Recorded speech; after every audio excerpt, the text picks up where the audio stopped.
Hi friends, എല്ലാവർക്കും നിമിഷാസ് കിച്ചണിലേക്ക് സ്വാഗതം. ഇന്ന് നമുക്ക് ഇൻസ്റ്റന്റ് ആയിട്ടുള്ള ഫ്രഞ്ച് ഫ്രൈസ് തയ്യാറാക്കിയാലോ. അപ്പോൾ ഈ ഒരു റെസിപ്പിയുടെ പ്രത്യേകത എന്ന് പറയുന്നത് ഉരുളക്കിഴങ്ങ് വേവിച്ചെടുക്കേണ്ട, അതുപോലെ ഫ്രീസ് ചെയ്യും വേണ്ട, പെട്ടെന്ന് തന്നെ തയ്യാറാക്കാവുന്ന ഒരു അടിപൊളിയായിട്ടുള്ള ഒരു റെസിപ്പി തന്നെയാണ് കേട്ടോ. അപ്പോൾ നമുക്ക് തയ്യാറാക്കാൻ വേണ്ടിയിട്ട് തുടങ്ങാം. അപ്പോൾ നമുക്ക് ഇൻസ്റ്റൻറ്റ് ഫ്രഞ്ച് ഫ്രൈസ് തയ്യാറാക്കാൻ വേണ്ടിയിട്ട് തുടങ്ങാം. അതിന് വേണ്ടിയിട്ട് ഞാനിവിടെ 3 ഉരുളക്കിഴങ്ങ് എടുത്തിട്ടുണ്ട്. ഇതിപ്പോൾ 2 വലിയ ഉരുളക്കിഴങ്ങും ഒരു മീഡിയം സൈസിലുള്ളതാണ് ഞാൻ എടുത്തിരിക്കുന്നത് കേട്ടോ. നമുക്ക് എത്രയ്ക്ക് ആവശ്യമുണ്ടെന്ന് വെച്ചാൽ അതിനനുസരിച്ച് എടുക്കാം. ഇത് നന്നായിട്ട് കഴുകിയെടുത്തതിന് ശേഷം ഇതൊന്ന് തൊലി കളഞ്ഞിട്ട് എടുക്കുക. അതിനുശേഷം നമുക്കിത് ഫ്രഞ്ച് ഫ്രൈസിൻ്റെ ആ ഒരു ഷേപ്പിൽ കട്ട് ചെയ്തെടുക്കുക. അപ്പോൾ തൊലി കളഞ്ഞെടുത്തതിന് ശേഷം ഞാനിത് വെള്ളത്തിൽ ഇതുപോലെ ഒന്ന് സോക്ക് ചെയ്ത് ഇട്ടിട്ടുണ്ട്. അല്ലാന്നുണ്ടെങ്കിൽ ഉരുളക്കിഴങ്ങ് ആയതുകൊണ്ട് തന്നെ പെട്ടെന്ന് കളറ് മാറാനുള്ളൊരു സാധ്യതയുണ്ടല്ലോ. അപ്പോൾ ഫ്രഞ്ച് ഫ്രൈസ് കട്ടർ ഉണ്ടെങ്കിൽ നിങ്ങൾക്ക് അത് ഉപയോഗിച്ചിട്ട് പെട്ടെന്ന് തന്നെ കട്ട് ചെയ്തെടുക്കാവുന്നതേ ഉള്ളൂ. ഇതിപ്പോൾ ഞാൻ അല്ലാതെ തന്നെയാണ് കട്ട് ചെയ്യണത്. കണ്ടില്ലേ, ഇതുപോലെ ഉരുളക്കിഴങ്ങിൻ്റെ 4 വശങ്ങളും ഇതുപോലെ ഒന്ന് കട്ട് ചെയ്ത് മാറ്റിക്കഴിഞ്ഞാൽ ഒന്നും കൂടി നന്നായിട്ട് ഷേപ്പ് നമുക്ക് കട്ട് ചെയ്തെടുക്കാൻ പറ്റും. അല്ലാന്നുണ്ടെങ്കിലും കുഴപ്പമൊന്നുമില്ല, ഇപ്പോൾ നമ്മൾ വീട്ടിൽ തയ്യാറാക്കണതല്ലേ. പിന്നെ ഫ്രൈ ആയിട്ട് വരുമ്പോഴും ഈവനായിട്ട് നമുക്ക് ഫ്രൈ ചെയ്തെടുക്കാൻ പറ്റും, ഷേപ്പ് പെർഫെക്റ്റ് ആണെന്നുണ്ടെങ്കിൽ.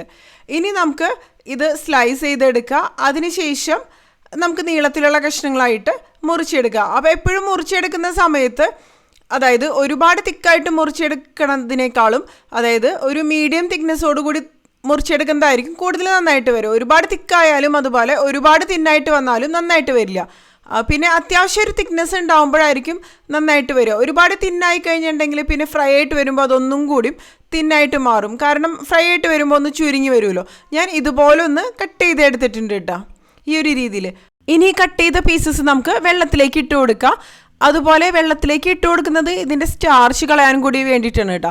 അപ്പോൾ എല്ലാം നമുക്ക് ഈ ഒരു രീതിയിൽ തന്നെ കട്ട് ചെയ്തതിന് ശേഷം ഒരു പാത്രത്തിൽ വെള്ളം എടുത്തിട്ട് അതിലേക്ക് ഇട്ട് കൊടുക്കുക. ഇപ്പോൾ മുഴുവനായിട്ട് ഞാൻ കട്ട് ചെയ്ത് എടുത്തിട്ടുണ്ട്. ഇനി ഒരു 3-4 പ്രാവശ്യം നന്നായിട്ട് ഇത് വാഷ് ചെയ്തെടുക്കാം നമുക്ക്. അപ്പോൾ എക്സ്ട്രാ ഉള്ള സ്റ്റാർച്ച് മുഴുവൻ നന്നായിട്ട് തന്നെ മാറണം കേട്ടോ, അതായത് പോകണം. അതിനുശേഷം ഡ്രെയിൻ ചെയ്തിട്ട് വീണ്ടും ഇതിലേക്ക് നമുക്ക് വെള്ളം ഒഴിച്ചു കൊടുക്കുക. ഇപ്പോൾ ഞാൻ വീണ്ടും വെള്ളം ഒഴിച്ചു കൊടുത്തിട്ടുണ്ട്. കണ്ടില്ലേ, വെള്ളം കണ്ടാൽ തന്നെ അറിയാൻ പറ്റും, ക്ലിയർ ആയിട്ട് വന്നിട്ടുണ്ട്. ഇനി ഒരു അരമണിക്കൂർ ഈ വെള്ളത്തിൽ നമുക്ക് ഇതുപോലെ തന്നെ ഇട്ട് വയ്ക്കാം, അടച്ചു വയ്ക്കാം. അതിനുശേഷം പിന്നെ അരമണിക്കൂറിന് ശേഷം നമുക്ക് വീണ്ടും ഒന്ന് വാഷ് ചെയ്യാം. അതിനുശേഷം ഡ്രെയിൻ ചെയ്തിട്ട് ഇത് എടുക്കാം കേട്ടോ. അതിനുശേഷം നമ്മളിത് തയ്യാറാക്കി എടുക്കുക. അപ്പോൾ ഡ്രെയിൻ ചെയ്ത് എടുക്കുന്ന സമയത്ത് ഇതിൽ വെള്ളം ഉണ്ടാവാൻ പാടില്ല. വെള്ളം കംപ്ലീറ്റ് നമ്മൾ തുടച്ച് മാറ്റണം. അപ്പോഴായിരിക്കും നമുക്ക് പെർഫെക്റ്റ് ആയിട്ട് ഇത് ഫ്രൈ ചെയ്തെടുക്കാൻ പറ്റുക. ഇപ്പോൾ ഞാൻ ഡ്രെയിൻ ചെയ്തെടുത്തിട്ടുണ്ട്. ഇനി ഒന്നില്ലെങ്കിൽ ഒരു കിച്ചൺ ടിഷ്യൂ ഉപയോഗിച്ചിട്ട് ഇതുപോലെ ഒന്ന് തുടച്ചെടുക്കുക, അല്ലെങ്കിൽ ഒരു തുണി ഉപയോഗിച്ചിട്ട് നന്നായിട്ട് വെള്ളം എല്ലാം കളഞ്ഞെടുക്കുക. അതിനുശേഷം ഒരു 10 മിനിറ്റ് ഇതൊന്ന് നന്നായിട്ട് പരത്തി ഒരു പ്ലേറ്റിലെങ്ങാനും ഇടുക. അപ്പോൾ എക്സസ് ആയിട്ടുള്ള ഒരു വെള്ളത്തിൻ്റെ ഒരു കണ്ടൻറ്റ് എല്ലാം തന്നെ പോവും. അതിനുശേഷം നമുക്കിത് ഫ്രൈ ചെയ്തെടുക്കാം. അപ്പോൾ എല്ലാം ഞാൻ ഈ ഒരു രീതിയിൽ തന്നെ നന്നായിട്ടൊന്ന് തുടച്ചെടുക്കട്ടെ. ഇപ്പോൾ ഈ ഉരുളക്കിഴങ്ങ് കഷ്ണങ്ങൾ ഞാൻ നന്നായിട്ട് തന്നെ തുടച്ചെടുത്തിട്ടുണ്ട് ഈ ഒരു രീതിയിൽ. ഇനി നമുക്കിതൊന്ന് ഫ്രൈ ചെയ്തെടുക്കാം. അപ്പോൾ ഫ്രൈ ചെയ്തെടുക്കുമ്പോൾ ഈ ഒരു റെസിപ്പിയിൽ 2 പ്രാവശ്യം നമ്മൾ ഫ്രൈ ചെയ്തെടുക്കുന്നുണ്ട്. അപ്പോഴായിരിക്കും നമുക്കിത് നന്നായിട്ട് ക്രിസ്പി ആയിട്ട് തന്നെ ഫ്രൈ ചെയ്തെടുക്കാൻ പറ്റുക. അപ്പോൾ അതിന് വേണ്ടിയിട്ട് ഞാനിവിടെ ഒരു പാൻ എടുത്തിട്ടുണ്ട്. പാൻ ചൂടാവുന്ന സമയത്ത് നമുക്കിതിലേക്ക് ഫ്രൈ ചെയ്യാൻ ആവശ്യത്തിന് എണ്ണ ഒഴിച്ച് കൊടുക്കുക. ഞാനിപ്പോൾ വെജിറ്റബിൾ ഓയിലാണ് ഇതിന് വേണ്ടിയിട്ട് എടുത്തിരിക്കുന്നത്. ഇനി ഈ എണ്ണയിലേക്ക് നമുക്ക് ഈ പൊട്ടറ്റോ പീസസ് ചേർത്ത് കൊടുക്കുക. എണ്ണ ചൂടാവുന്നതിന് മുമ്പാണ് നമ്മൾ ഈ ഒരു റെസിപ്പിയിൽ ഇതുപോലെ ഉരുളക്കിഴങ്ങ് കഷ്ണങ്ങൾ ഇട്ട് കൊടുക്കുക. ചൂടാവാൻ വേണ്ടിയിട്ട് നിൽക്കേണ്ട ആവശ്യമില്ല. അതിനുശേഷം ലോ ഫ്ലെയിമിൽ തന്നെയാണ് നമ്മളിപ്പോൾ വെച്ച് കൊടുത്തിരിക്കുന്നത്. കുറച്ച് സമയം ലോ ഫ്ലെയിമിൽ ഇരിക്കട്ടെ, അപ്പോഴായിരിക്കും ഇത് നന്നായിട്ട് തന്നെ വരിക. പെട്ടെന്ന് ഫ്രൈ ആയിട്ട് വരുമ്പോൾ പെർഫെക്റ്റ് ആയിട്ടുള്ള രീതിയിൽ നമുക്ക് തയ്യാറാക്കിയെടുക്കാൻ പറ്റില്ല. ഇനി കുറച്ച് സമയം ഇതുപോലെ ഒന്ന് ഇരുന്നതിന് ശേഷം എണ്ണ നന്നായിട്ട് തന്നെ ഒന്ന് ചൂടായിട്ട് വരും. ഇപ്പോൾ എണ്ണ ചൂടായിട്ട് വന്ന് തുടങ്ങിയിട്ടുണ്ട്. ഇനി നമുക്കിത് മീഡിയം ഫ്ലെയിമിൽ വെച്ചിട്ട് ഫ്രൈ ചെയ്തെടുക്കാം. അപ്പോൾ ഫസ്റ്റ് ഫ്രൈ ചെയ്തെടുക്കുന്ന സമയത്ത് നമ്മളിത് ഹൈ ഫ്ലെയിമിൽ വെച്ചിട്ട് ഫ്രൈ ചെയ്തെടുക്കില്ല. ഹൈ ഫ്ലെയിമിൽ വെച്ചിട്ട് ഫ്രൈ ചെയ്തെടുത്ത് കഴിഞ്ഞാൽ പെർഫെക്റ്റ് ആയിട്ട് വരില്ല. പെട്ടെന്ന് തന്നെ ഇതിൻ്റെ കളറ് മാറിപ്പോവുകയും ചെയ്യും കേട്ടോ. ഉൾഭാഗമൊന്നും കറക്റ്റായിട്ട് കുക്കായിട്ട് വരില്ല. ഇപ്പോൾ ഇതുപോലെ ഒന്ന് ഫ്രൈ ചെയ്തെടുക്കുക. അതായത് ഹാഫ് കുക്ക് ചെയ്തെടുക്കാനേ പാടുള്ളൂ ഈ ഒരു സമയത്ത്. അതായത് ഫസ്റ്റ് നമ്മൾ ഫ്രൈ ചെയ്തെടുക്കുന്ന സമയത്ത് ഹാഫാണ് കുക്ക് ചെയ്തെടുക്കാൻ പാടുള്ളൂ. ബാക്കി കുക്കാവുന്നത് അതായത് പിന്നീട് ഫ്രൈ ചെയ്തെടുക്കുന്ന സമയത്തായിരിക്കും. പക്ഷേ ആവശ്യത്തിനൊന്ന് വെന്ത് വരണം, അതായത് ഒന്ന് സോഫ്റ്റ് ആയിട്ട് വരണം. ആ ഒരു രീതിയിലായിരിക്കണം ഈ ഒരു സമയത്ത് ഇത് കുക്കായിട്ട് വരേണ്ടത് കേട്ടോ. ഇതിപ്പോൾ ഈ ഒരു രീതിയിൽ നിങ്ങൾക്ക് ഒന്ന് ഇളക്കി കൊടുക്കുക. അപ്പോൾ ഓവറായിട്ട് കുക്കായിട്ട് വരരുത് കേട്ടോ, അപ്പോൾ ഇത് പെർഫെക്റ്റ് ആയിട്ട് വരില്ല. ഇപ്പോൾ കണ്ടില്ലേ, ആവശ്യത്തിന് തന്നെ ഇതൊന്ന് ഫ്രൈ ആയിട്ട് വന്നിട്ടുണ്ട്. ഇനി നമുക്ക് പെട്ടെന്ന് തന്നെ ഇതൊന്ന് കോരി മാറ്റാം. അതിനുശേഷം ഇത് നന്നായിട്ട് തണുത്തതിന് ശേഷമാണ് പിന്നെ നമ്മൾ വീണ്ടും ഇത് ഫ്രൈ ചെയ്തെടുക്കുക. അപ്പോൾ ഈ ഒരു സ്റ്റേജിൽ തണുത്തതിന് ശേഷം നിങ്ങൾക്ക് ഇത് വേണമെന്നുണ്ടെങ്കിൽ ഫ്രീസ് ചെയ്യാം. ഫ്രീസ് ചെയ്ത് കഴിഞ്ഞാൽ എപ്പോൾ വേണമെന്നുണ്ടെങ്കിലും നമുക്കിത് ഫ്രൈ ചെയ്തെടുക്കാവുന്നതേ ഉള്ളൂ ആവശ്യമുള്ള സമയത്ത് കിട്ടുക. അപ്പോൾ ഇത് നമുക്കൊരു സ്ട്രെയിനറിലേക്ക് ഇട്ട് കൊടുക്കുക. ഒരിക്കലും കിച്ചൺ ടിഷ്യൂലേക്ക് ഇട്ട് കൊടുക്കേണ്ട ആവശ്യമില്ല. കിച്ചൺ ടിഷ്യൂലേക്ക് ഇട്ട് കൊടുത്തു കഴിഞ്ഞാൽ ചിലപ്പോൾ ഇത് കുഴഞ്ഞു പോകാനുള്ള സാധ്യത വളരെ കൂടുതലാണ് കേട്ടോ. അപ്പോൾ എക്സസ് ആയിട്ടുള്ളൊരു ഓയിലൊക്കെ പോയിക്കോളും ഈ ഒരു രീതിയിൽ സ്ട്രെയിനറിലേക്ക് ഇട്ട് കൊടുക്കുന്ന സമയത്ത്. ഇനി ബാക്കിയുള്ള പൊട്ടറ്റോ പീസസും നമുക്ക് ഈ ഒരു രീതിയിൽ തന്നെ ഫ്രൈ ചെയ്തെടുക്കുക. അപ്പോൾ ഈ ഒരു രീതിയിലായിരിക്കും ഇരിക്കുക കേട്ടോ ഫ്രൈ ചെയ്തത്. ഫസ്റ്റ് ഫ്രൈ ചെയ്തതിന് ശേഷം ഇങ്ങനെയായിരിക്കും ഇരിക്കുക. സോഫ്റ്റ് ആയിട്ടുള്ള ഒരു ടെക്സ്ചറോട് കൂടിയായിരിക്കും ഇരിക്കുക. ക്രിസ്പി ആയിട്ട് വന്നിട്ടുണ്ടാവില്ല. ഇനി ബാക്കിയുള്ള പൊട്ടറ്റോ പീസസ് നമുക്ക് ഈ ഒരു രീതിയിൽ തന്നെ ഫ്രൈ ചെയ്തെടുക്കാം.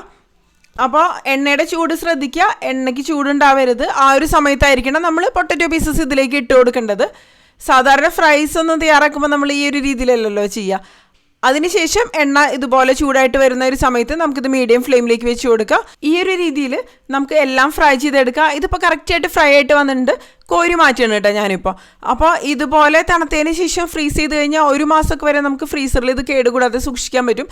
എപ്പോൾ വേണമെന്നുണ്ടെങ്കിലും ആവശ്യമുള്ള സമയത്ത് ഫ്രൈ ചെയ്തെടുക്കാം. പ്രത്യേകിച്ച് കുട്ടികളുടെയൊക്കെ ഇഷ്ടപ്പെട്ട ഒരു ഐറ്റം തന്നെയല്ലേ ഫ്രഞ്ച് ഫ്രൈസ് എന്ന് പറയുന്നത്. ഇപ്പോൾ ഞാൻ എല്ലാം ഈ ഒരു രീതിയിൽ ഫ്രൈ ചെയ്തെടുത്തിട്ടുണ്ട്. അതായത് ഫസ്റ്റ് ഫ്രൈ കഴിഞ്ഞിട്ടുണ്ട് എല്ലാ പൊട്ടറ്റോസിൻ്റെയും. ഇനി എണ്ണ നന്നായിട്ട് ചൂടാക്കുക. അതായത് നല്ല തിളച്ച എണ്ണയിലേക്കാണ് ഇനി ആദ്യം ഫ്രൈ ചെയ്തെടുത്ത ആ ഒരു പൊട്ടറ്റോ പീസസ് നമ്മൾ ഇട്ട് കൊടുക്കുന്നത്. അപ്പോൾ ആദ്യം ഫ്രൈ ചെയ്തെടുത്ത ആ ഒരു പൊട്ടറ്റോ പീസസിന് ചൂടുണ്ടാവാൻ പാടില്ല. ചൂടാറിയതിന് ശേഷമാണ് നമ്മൾ വീണ്ടും അതായത് രണ്ടാമത് ഫ്രൈ ചെയ്തെടുക്കുന്നത്. അപ്പോൾ പെട്ടെന്ന് ഫ്രൈ ചെയ്ത് നമ്മൾ മാറ്റും. ഇത് ഒരുപാട് സമയമൊന്നും ഫ്രൈ ചെയ്തെടുക്കില്ല. ഒരുപാട് സമയം ഫ്രൈ ചെയ്തെടുത്ത് കഴിഞ്ഞിട്ടുണ്ടെങ്കിൽ ഇതിൻ്റെ കളറൊക്കെ ഒരുപാട് ചേഞ്ച് ആയിട്ട് മാറും. ക്രിസ്പി ആയിട്ട് വരുന്ന ആ ഒരു സ്റ്റേജിൽ നമ്മളിത് കോരി മാറ്റുകയാണ് ചെയ്യുക കേട്ടോ. അപ്പോൾ ഇളക്കി കൊടുക്കുക. അപ്പോഴായിരിക്കും ഈവനായിട്ട് നമുക്കിത് ഫ്രൈ ചെയ്തെടുക്കാൻ പറ്റുക. എണ്ണയ്ക്ക് നല്ല ചൂടുണ്ടായിരിക്കണം രണ്ടാമത് നമ്മൾ ഫ്രൈ ചെയ്തെടുക്കുന്ന സമയത്ത്. അത് പ്രത്യേകം ശ്രദ്ധിക്കുക. എന്നാലായിരിക്കും നല്ല ക്രിസ്പി ആയിട്ട് നമുക്കിത് ഫ്രൈ ചെയ്തെടുക്കാൻ പറ്റുക. അപ്പോൾ ഇതിനു മുമ്പ് തന്നെ സാധാരണ രീതിയിൽ തയ്യാറാക്കുന്ന ഫ്രഞ്ച് ഫ്രൈസിൻ്റെ റെസിപ്പി, അതായത് ഇൻസ്റ്റൻറ്റ് റെസിപ്പി അല്ലാത്തത് ഞാൻ ചെയ്തിട്ടുണ്ടായിരുന്നു. തിളച്ച വെള്ളത്തിലേക്ക് ഇട്ടിട്ട് അതിനുശേഷം തണുത്തതിന് ശേഷം ഫ്രീസ് ചെയ്യുന്ന ആ ഒരു റെസിപ്പി കേട്ടോ. അപ്പോൾ അതൊരു 3 വർഷം മുമ്പൊക്കെ ചെയ്തിട്ടുണ്ടായിരുന്നു. കാണുന്നുള്ളവർക്ക് അതും കണ്ടു നോക്കാം. ഇതാകുമ്പോൾ വളരെ എളുപ്പമാണ്. ഇൻസ്റ്റൻറ്റ് റെസിപ്പി ആണെന്നുള്ളതാണ് ഇതിൻ്റെ ഒരു ഗുണം എന്ന് പറയുന്നത്. കണ്ടില്ലേ, ഇപ്പോൾ ആവശ്യത്തിന് തന്നെ ഫ്രൈ ആയിട്ട് വന്നിട്ടുണ്ട്. ഇനി ഞാനിത് കോരി മാറ്റിയാണ്. കോരി മാറ്റിയതിന് ശേഷം ഒരു സ്ട്രെയിനറിലേക്ക് ഇട്ട് കൊടുക്കുക. ടിഷ്യൂ പേപ്പറിലേക്ക് ഇട്ട് കൊടുത്തു കഴിഞ്ഞാൽ നന്നായിട്ട് വരില്ല കേട്ടോ. അപ്പോൾ ഇത് കറക്റ്റായിട്ട് റെഡി ആയിട്ട് വന്നിട്ടുണ്ട്. അപ്പോൾ എക്സസ് ആയിട്ട് എന്തെങ്കിലും ഓയിലൊക്കെ ഉണ്ടെങ്കിൽ അതൊക്കെ പോയി കിട്ടിക്കോളും. ഇനിയിപ്പോൾ അടുത്ത ബാച്ചും ഈ ഒരു രീതിയിൽ തന്നെ ഫ്രൈ ചെയ്തെടുക്കുക. എണ്ണയ്ക്ക് നല്ല ചൂടുണ്ടായിരിക്കണം. നല്ല തിളച്ച എണ്ണയിലേക്കായിരിക്കണം നമ്മളിത് ഇട്ട് കൊടുക്കേണ്ടത് രണ്ടാമത് ഫ്രൈ ചെയ്തെടുക്കുന്ന സമയത്ത്. ഇനി ഇത് ഇളക്കി കൊടുക്കുക. അതിനുശേഷം നന്നായിട്ട് ഫ്രൈ ചെയ്തെടുക്കുക. നല്ല ക്രിസ്പി ആയിട്ട് വരുന്ന രീതിയിൽ തന്നെ ഫ്രൈ ചെയ്തെടുക്കണം. അപ്പോൾ ഒരുപാട് ക്രൗഡഡ് ആയിട്ട് ഇട്ട് കൊടുക്കേണ്ട. നമ്മൾ എത്രയ്ക്ക് എണ്ണ ഉപയോഗിച്ചിട്ടുണ്ടോ ആവശ്യത്തിന് എണ്ണ ഉപയോഗിച്ചിട്ടുണ്ടെങ്കിൽ അതിനനുസരിച്ച് തന്നെ പൊട്ടറ്റോ പീസസ് ഇതിലേക്ക് ഇട്ട് കൊടുത്തിട്ട് നമുക്ക് നന്നായിട്ട് ഫ്രൈ ചെയ്തെടുക്കാം. അപ്പോൾ ഉപ്പ് പിന്നെ നമ്മൾ അവസാനം മാത്രമാണ് ഇതിലേക്ക് ചേർത്ത് കൊടുക്കുള്ളൂ. കണ്ടില്ലേ, ഇതിപ്പോൾ ആവശ്യത്തിന് ഫ്രൈ ആയിട്ട് വന്നിട്ടുണ്ട്. ഞാനിതിപ്പോൾ കോരി മാറ്റിയാണ്. ഒരുപാട് കളർ ചേഞ്ച് ആവാൻ വേണ്ടിയിട്ട് നിൽക്കണ്ട. ഫ്രഞ്ച് ഫ്രൈസ് എന്ന് പറയുമ്പോൾ ഒരുപാട് കളർ മാറിയിട്ടല്ലല്ലോ ഇരിക്കുക. പക്ഷേ ആവശ്യത്തിന് തന്നെ ക്രിസ്പി ആയിട്ട് വരണം എന്ന് മാത്രം കേട്ടോ. ഇപ്പോൾ ഇതും റെഡി ആയിട്ടുണ്ട്. ഇത് നമുക്കൊരു സ്ട്രെയിനറിലേക്ക് ഇട്ട് കൊടുക്കാം. അപ്പോൾ നമ്മുടെ ഫ്രഞ്ച് ഫ്രൈസ് അടിപൊളിയായിട്ട് തന്നെ റെഡി ആയിട്ടുണ്ട്. Instant French fries. അപ്പോൾ കുട്ടികളൊക്കെ ഫ്രഞ്ച് ഫ്രൈസ് വേണമെന്ന് പറയണമെന്നുണ്ടെങ്കിൽ വളരെ പെട്ടെന്ന് തന്നെ നമുക്ക് തയ്യാറാക്കി എടുക്കാവുന്നതേ ഉള്ളൂ. ഇനി ഇതിലേക്ക് കുറച്ച് ഉപ്പുപൊടി നമുക്ക് ഇട്ട് കൊടുക്കാം. അപ്പോൾ ചൂടോടുകൂടി തന്നെയാണ് ഇതിലേക്ക് നമ്മൾ ഉപ്പുപൊടി ഇട്ട് കൊടുക്കുന്നത്. അതിനുശേഷം ഇതുപോലെ നന്നായിട്ടൊന്ന് മിക്സ് ചെയ്ത് കൊടുക്കുക. അപ്പോൾ ഉപ്പ് എല്ലാവരും നന്നായിട്ട് തന്നെ പിടിച്ചു വരും. അപ്പോൾ കണ്ടില്ലേ, നമ്മുടെ അടിപൊളിയായിട്ടുള്ള ഫ്രഞ്ച് ഫ്രൈസ് റെഡി ആയിട്ടുണ്ട്. അപ്പോൾ ചൂടോടുകൂടി നിങ്ങൾക്ക് കഴിക്കാം. ഇത് ടൊമാറ്റോ കെച്ചപ്പിൻ്റെ കൂടിയോ മയണീസിൻ്റെ കൂടിയോ എന്തിൻ്റെ കൂടെ വേണമെന്നുണ്ടെങ്കിലും കഴിക്കാവുന്നതുള്ളൂ കേട്ടോ. അപ്പോൾ കണ്ടില്ലേ, ഇതിൻ്റെ പുറം ഭാഗം നല്ല ക്രിസ്പിയാണ്, ഉൾഭാഗം നല്ല സോഫ്റ്റ് ആയിട്ട് തന്നെയാണ് ഇരിക്കുന്നത്. അപ്പോൾ നിങ്ങൾ ഈ ഒരു രീതിയിൽ തയ്യാറാക്കി നോക്കിയിട്ടില്ല എന്നുണ്ടെങ്കിൽ തീർച്ചയായിട്ടും തയ്യാറാക്കി നോക്കുക. എല്ലാവർക്കും ഇഷ്ടപ്പെടും. അപ്പോൾ നമുക്ക് മറ്റൊരു